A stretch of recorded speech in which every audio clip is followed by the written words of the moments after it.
In this video, I am combining two X8Rs receivers to create a 16-channel receiver.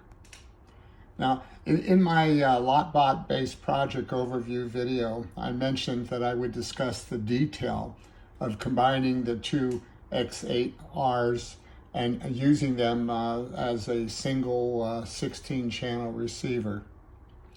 My project has a lot of components and wires that get in the way when I want to discuss the X8Rs. So I am going to rebuild the circuits as we proceed. I am going to tell you what will be covered in this video. So you could skip any topic that you don't want to hear. And you could exit if you decide that the topics are not what you're after. First, I am going to go over the bind of the two X8Rs with telemetry on channel 1 through 8 and none on channels 9 through 16. Then I'm going to show you how I assigned and used 11 of the 16 channels in my LotBot Base project. Then I will show you the wiring of the receivers with the STM32. This is the microcomputer I'm using. Then I will use the Arduino IDE test script that I wrote to show the data coming from the 11 channels. And finally, I will go through the test script code line for line. Now this breadboard is what I'll be using to connect the receivers to. The cable coming in comes in from the computer that has the Arduino IDE on it. It goes to this USB serial adapter which connects to the microcomputer, the STM32, through a serial cable.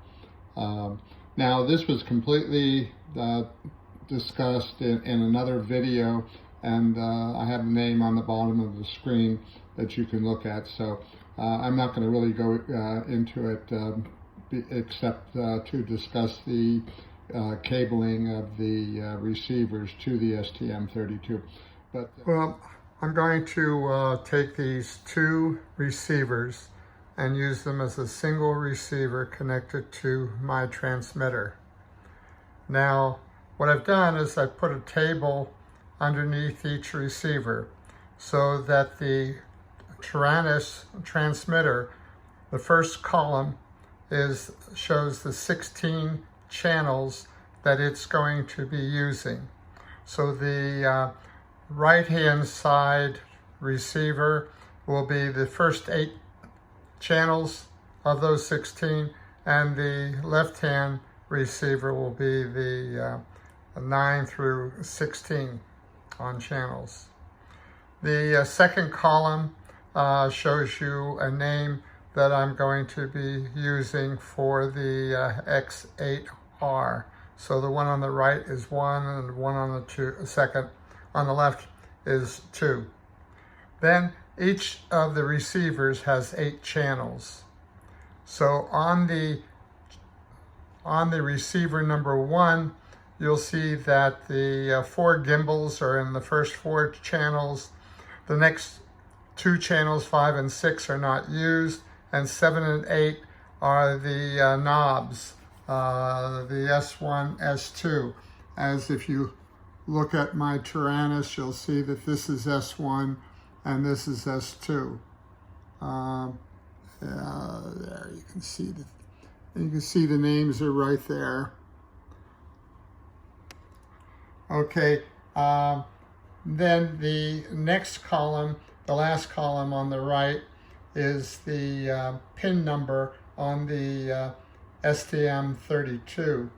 And however, on the card itself, you won't see the P. You'll just see the pin numbers.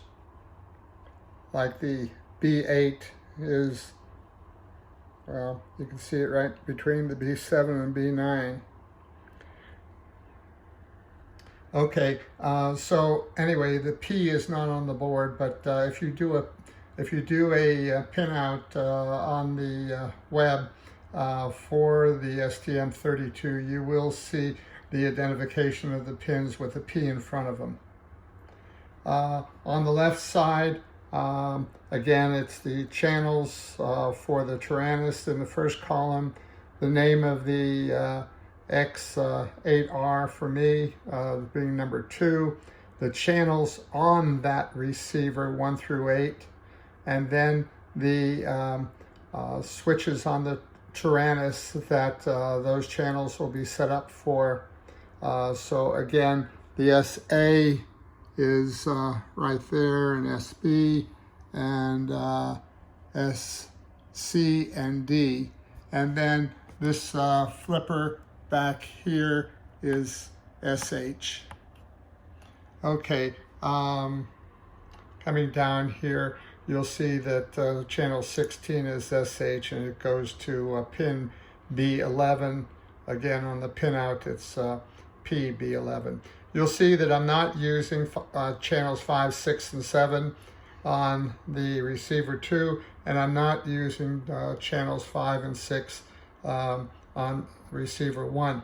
If I go back to the original LotBot Base Project, you will see that this receiver does not have a pin or a cable going from channels 5 and 6 on this one receiver to the STM32. It has 4 over here and 2 over here.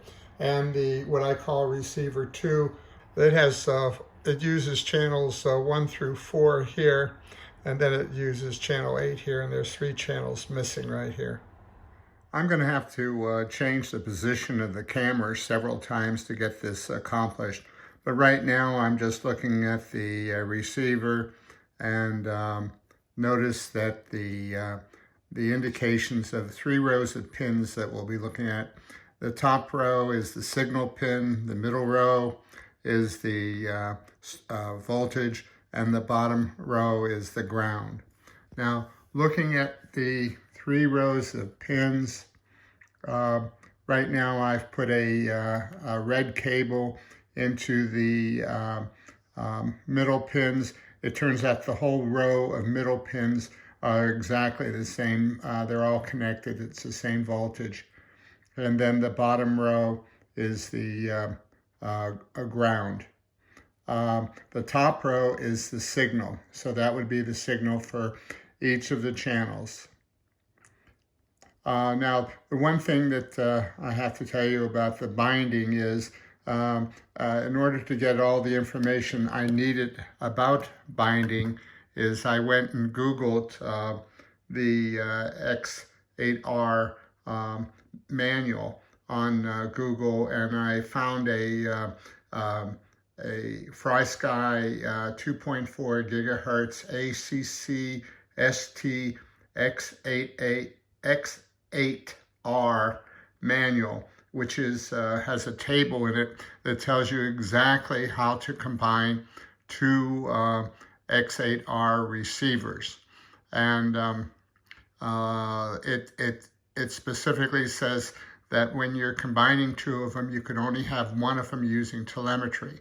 And it turns out to be, since I really don't have any real need for telemetry, but I want to have it set up so I can do some testing with it, I'm going to use the X8R1 for telemetry, as well as the channels of coming from the transmitter, and the X8R2, which will be channels 9 through 16, will not have telemetry. And in order to eliminate the telemetry as required to combine the 2 of them, it says that you connect the signal pins for channel 1 and 2 together, which we'll show you as we do the bind itself. In order to bind the receivers to my Tyrannus, my transmitter, I need to define a model. Right now I'm at the menu of my transmitter, and I have a bunch of models, and I have to go find an empty slot. And I'll just get away from these other ones, and I'll go down to, say, 20. Okay, so I click on 20, and it comes up and says create a model, and I'm going to create a model. Okay, so I have that selected.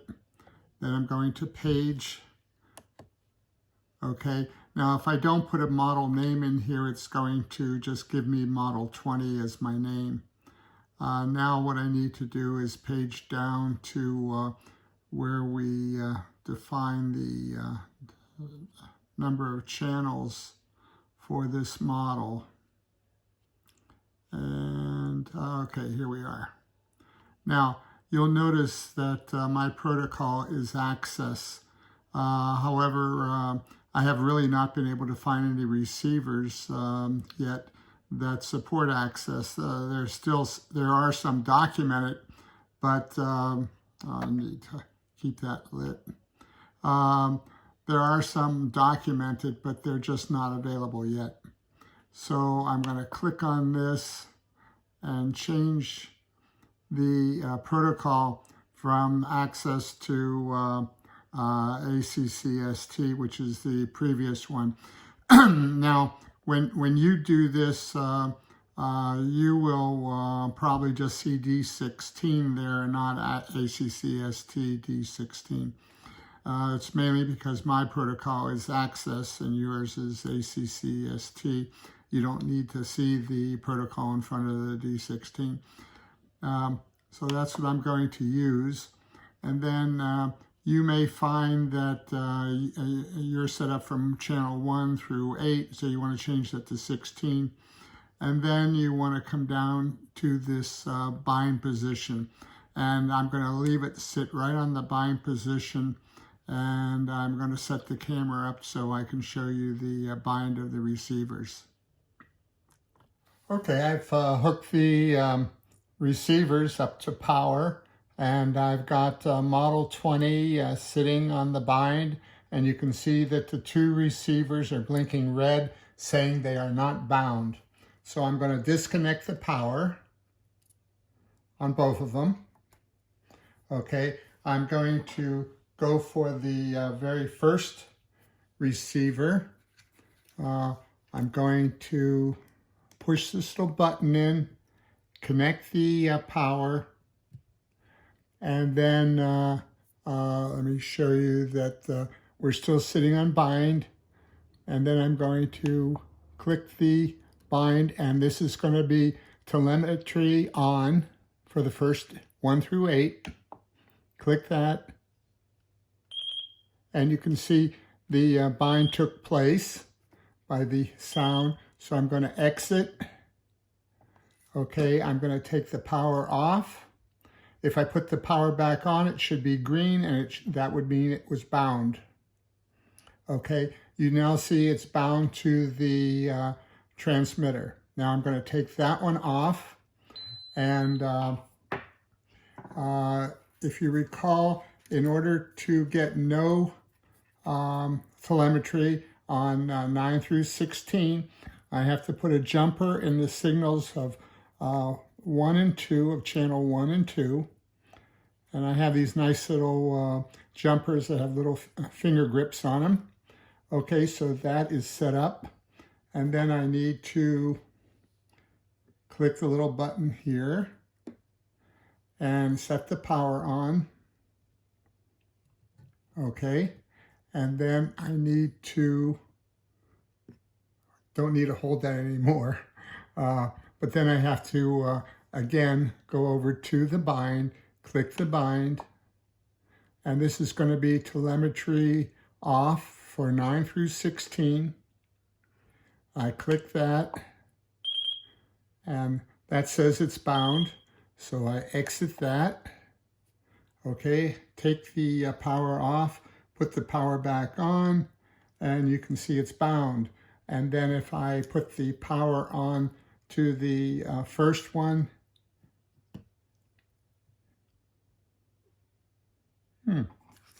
okay, sometimes these antennae have to be sort of separated. Anyway, you can see the two green lights that says that this is now bound as channel 1 through 8. This is now bound as channel 9 through 16. This does not have telemetry. This does have telemetry. Now we will set up the transmitter for the switches for those channels.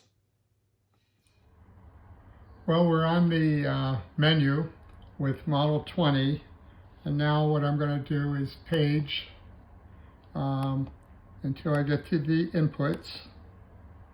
Okay, and you can see that the two physical gimbals come to 4 logical entries, or take up 4 channels.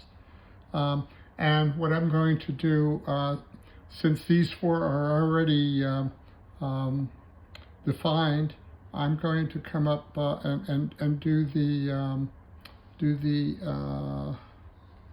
channel 16, which is on the second receiver. So I'm going to select that one, and channel 16 on the second receiver was the SH switch.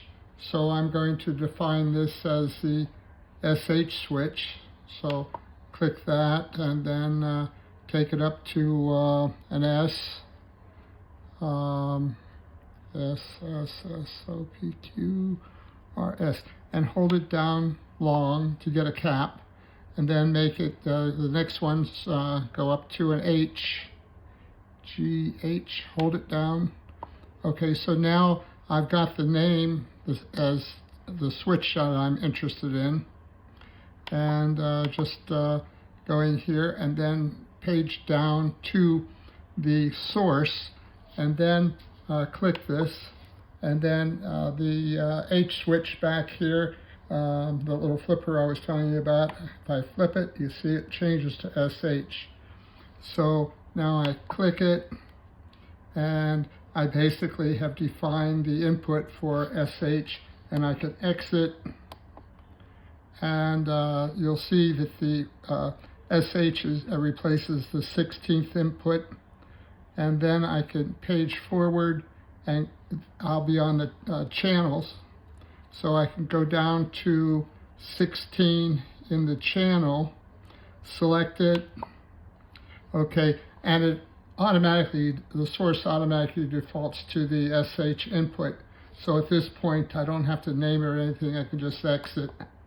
And you see that the channel is now set up for the SH switch.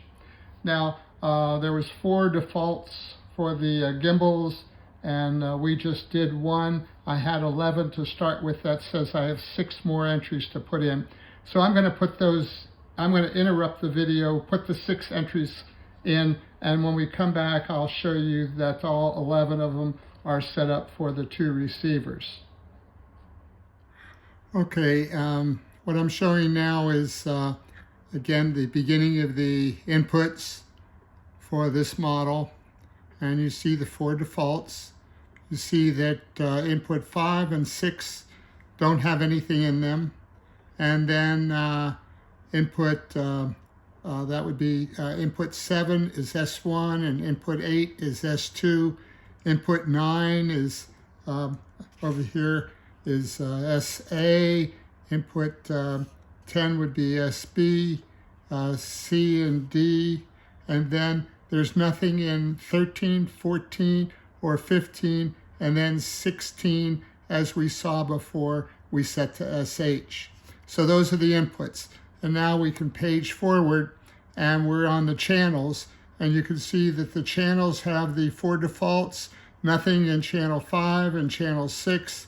Channel 7 is S1, channel 8 is S2, and then on the second receiver, for the second receiver rather, You see the channel 9 is A, and channel 10 is B, 11 is C, SD for 12, nothing for 13, 14, 15, and then in channel 16 is the SH.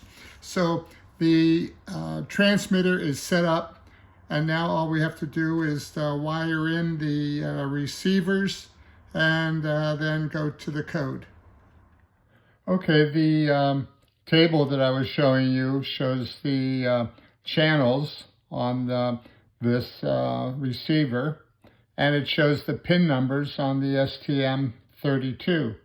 Now, the only thing I need to tell you about on the STM32 is that the pins on this side of the STM32, according to the pinout, are mostly 5-volt tolerant, but the pins on the other side are mostly 3.3 volts, except for a couple pins over here. So what I'm going to do is let me just put one of these in. So I mean, you know, there's no real art to this. This says that on this first receiver, I put one of these into channel 1 here, and then it goes to B12, which is this first pin over here. So that takes care of that. What I'm going to do now is I'm just going to stop the video and put all the wires in, then I'll come back and show you what it looks like. Okay, now this is the Model 20. It's set up. The 2 receivers are there. Everything is wired. The receivers are wired to the STM32. The serial USB adapter is connected to the computer. So let's just go to the computer and test out the code and show you what it does. And then we'll show you the code. Okay, we're now looking at my Mac, and you'll see part of the code on the left side of the screen, and it's showing the sort of table that I showed you on the piece of paper, where it identifies the one receiver as 1 and the second receiver as 2. It shows the 8 channels for each of them, and it shows you the switches that were set up for each channel for each receiver. Over here, there's part of the code that we'll be going over in a little bit. First thing I want to show you is that this is the this side over here is the first receiver's input, and this is the second receiver's input. So at the very beginning, this would be channel 1, 2, 3, 4. There's nothing on channel 5 and 6 on receiver 1, and this would be 7 and 8 channel. On the receiver 2, this is channel 1, 2, 3, 4. Remember, we didn't have anything on channel 5, 6, and 7, and this was channel 8. So if you recall, this would be the SH switch over here.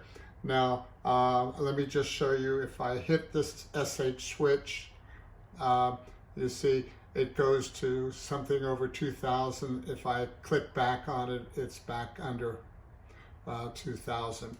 The reason I'm showing you that is this first column over here is the THR, which is the throttle in drone terminology, and if you'll notice that it says 1100, and usually for the throttle you would like to see some value between 1000 and 2000. So if I have some extra code in here that uses that SH switch, so if I click on the SH switch and my throttle's all the way down to the bottom, you'll see it does go to 1000. If I take my throttle all the way up to the top, it goes to 2000. So by using the SH switch over there, I'm introducing some other code that when we go through the code, you'll actually see what I'm doing. Again, if I let loose of the SH switch, it goes back to the physical extent of the gimbals as picked up by the receivers I have. Now my other set of receivers that I have in the LotBot Base project, you'll notice that they have a different range for the physical gimbals. Anyway, the physical range of the gimbals can be modified to stay within the limits that you want.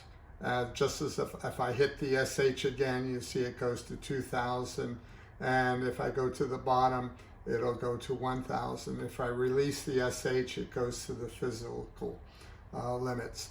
Now, having said that, the second column over here is if I go to the right of the right gimbal, you'll see that it's going to max. If I go to the other side, it goes to the bottom. And the same holds true if I go to the bottom of the third column, or if I go to the top of the third column. Okay, and then if I go to the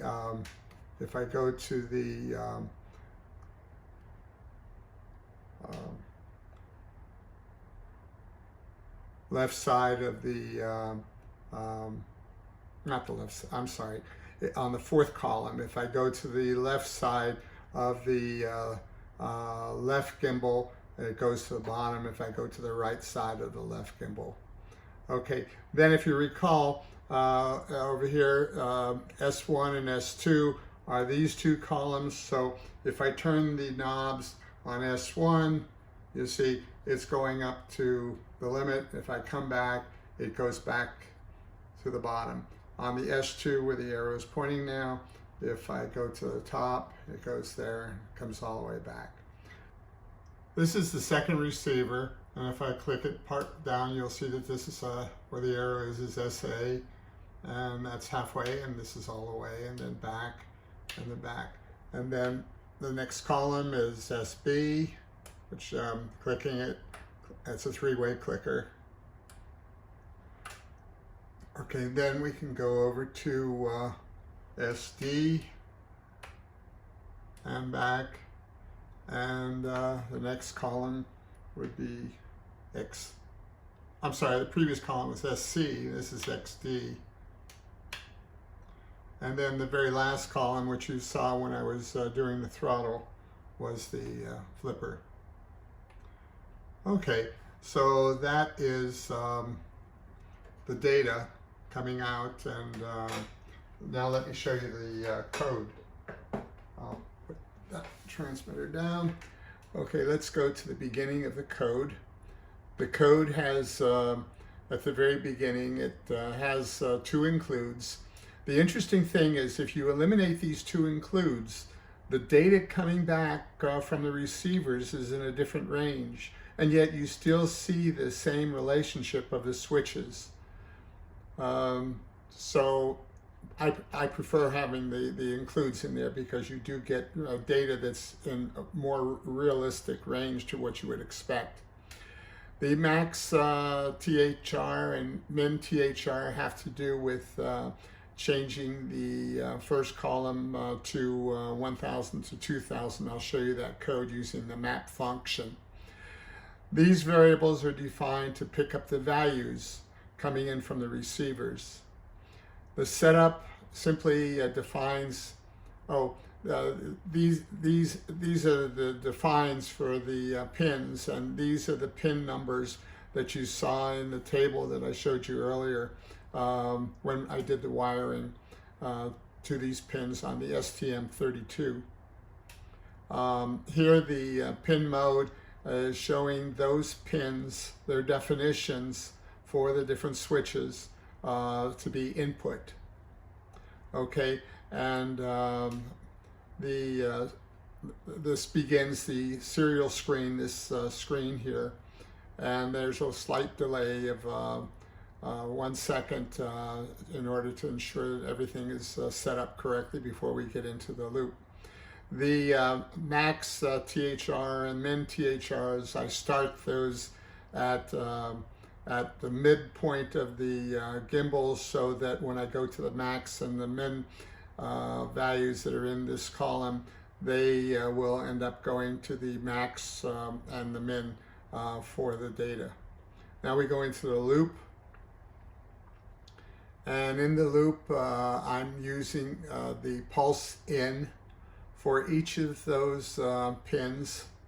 And the pulse in, what it's doing is, if you think of the pulse at some low value, when it goes high, when it goes up from, say, ground to 5 volts, say, at that point, right at that point, it starts timing. And then it times the pulse until the pulse goes back to 0.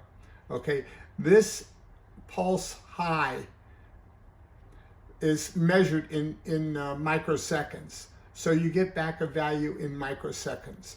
This value here is a value in microseconds. So this is the pulse width modulation, and you are getting the microseconds for the pulse. And that's what this data is. Okay, and I'm doing it for each of the pins. Okay, then here I say, well, for the throttle, if the value of the throttle is less than the minimum value I've got recorded, and it starts at 1500, then I save that. So this will end up being the smallest value I have in this column as long as I've gone up and down on the physical gimbal. And the same with the max. The max is going to end up with the max value. So you see it's 1103. That would be the min value, if that was the min value. Let's see, I have it all the way down. Yeah. And then if I took it all the way up, you'd see it's at 2244. Okay, so that's what those two values would be. Then what I do is I put out this value equals, and then I say, well, if this switch over here, the SH switch, is greater than 1500, and you can see right now it's 1104, 1105, it's not. So whenever I flip the switch, it is, and then over here I use the map function, and the map function takes that value from the min-max range that it's in and proportions it to a range between 1000 and 2000, and then that's what it's doing. So it'll keep doing that until I turn off the switch. And then we put out the values. And these are all the values that you see being put out here for each time it picks up the data. And that is the total extent of the code. That says that anytime you see a switch of different values, you can do something with it, just like I did with the SH switch here. Well, that is the code, that is the test, and you've seen all the other stuff. So at this point, all I can say is I hope somebody can use this, and thanks for watching.